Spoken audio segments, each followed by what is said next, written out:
It's Brian Preston, the Money Guy. This first one is from Robert, and Robbie.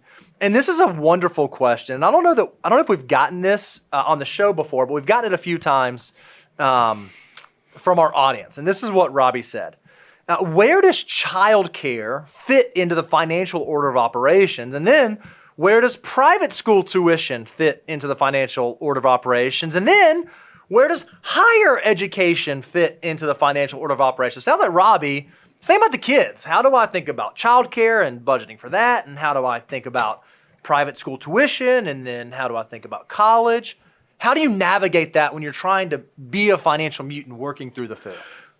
I think you should kick us off on this, and I'd like to kind of close it out when we get to the college part of it, because, Bo, you said something I've always learned, because, I have a special needs child that's in a expensive private school. Sure. You have your children, in different educational things as they're getting close to kindergarten or first grade.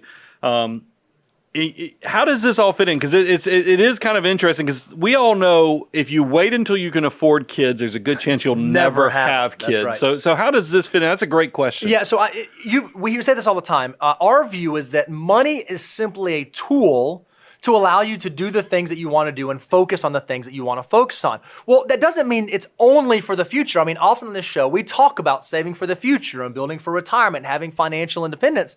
But there is the here and now. And so, the first thing you asked about was childcare. How does that fit into the financial order of operations? Well, I'm a proponent that if you have kids, you and your spouse ought to be doing date nights. You ought to be finding times to get out and go do things where you're not just parents all the time. So I think childcare fits into your budget, right? So if I'm trying to save 25% of my income, well, the other part that I'm not giving away or that I'm not paying taxes on, that should be a budgetary item. Well, then there's this idea of private school. And a lot of folks say, man, I want to be able to save 25%, but if I am taking on the burden of private school education for one reason or the other, I might not be able to follow the food to the T. And this is what I would tell you. You and your spouse need to sit down and say, hey, here are our priorities. Like, financial independence is certainly a priority that most folks have, but I would argue most parents have a thought that, hey, I want my children to grow up a certain way, not a certain lifestyle, but I want them to turn into certain types of people, and I want them to understand this about the world, and understand this about life, and have this sort of foundation. If that's something that you prioritize, I would argue that is riddled before, during, and after you work through the FOO, because it's one of your goals. It's one of your priorities. It's one of the things that matters to you. That's different than saying, oh, well, driving a luxury car matters. I'm going to prioritize that. When you talk about being a parent and talk about the foundational education that you want your children to ultimately leave your house with, and if private school is part of that, because perhaps there is a public school system that you don't feel confident in, or perhaps it's because there's a religious reason or some other reason why private school education is a desire you have for your children, I think that starts at pre-step 0 of the FOO, which is, what are our goals? What are the things that we want to accomplish? You said it perfect there. I consider this part of the ground rules. Mm-hmm. Just like we talk about when people say, how do you come up with a house down payment? I say, look, that's part of housing. Shelters is a requirement. You're going to build it into your budget. Mm-hmm. And we work that into the ground rules. Education is exactly the same thing on the basic, especially K through 12, the pre-K, the child care.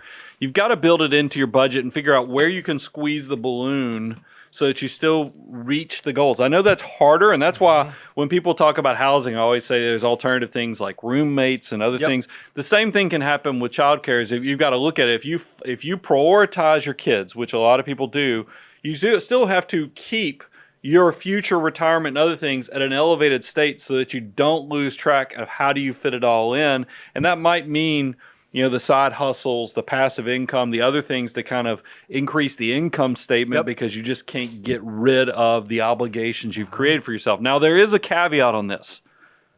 College.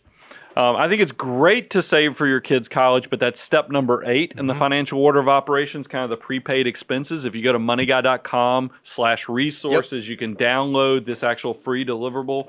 And I do put college at step 8, meaning that I don't want you funding all of that before you fund your own personal finance and retirement. But that's why finance, look, I can give you the easy 9 steps, but ultimately everything has to be custom for your life. So you prioritize your values, what's important, and also what is your why. That's right. So that those things intersect together.